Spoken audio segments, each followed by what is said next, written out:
Can I have a pet while in a sober living home?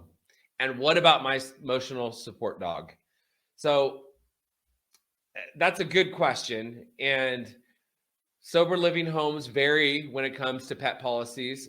Some sober living homes do allow residents to bring their pets with them as long as the pets are not disruptive, while other sober living homes have a no pet policy, partly because it is important for people to be able to focus on their own recovery before becoming responsible for another life. And some sober living homes have a policy where somewhere in between those two extremes. So sober living home or pets, in my experience, in my opinion, can be therapeutic. I wouldn't say that going out and getting a brand new pet while you just get clean and sober. I mean, again, that is another responsibility. So it might be harder to go and get a puppy, for example. A new puppy is a lot of work. An emotional support animal, dogs, they are therapeutic. Again, it just depends upon. There are not any sober living homes that I'm aware of in Arizona that will accept pets. And mainly it's because if you have, even though pets are therapeutic, dogs are therapeutic, and even though they can be great for the therapeutic environment, if one person is allergic, then it's a no-go. If the dog is not well trained, it's a no-go. Somebody has to take care of the dog and make sure that the dog is not disruptive in the home. And I've had a couple of experiences with this. We actually had one of our residents had an emotional support dog at Sojourn, and Sojourn was a sober living home. It was on an acre, so huge yard, and we actually had 3 buildings on the property.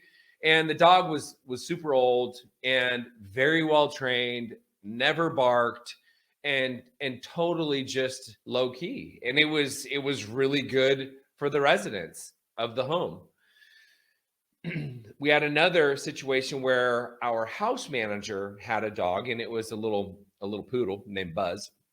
And Buzz again was about, I don't know, 12 pounds and good for the environment. So, and it was the house manager's dog. So it wasn't one of the residents that brought the dog to the property. It was the house manager. So the house manager took care of Buzz, and it was good for that environment.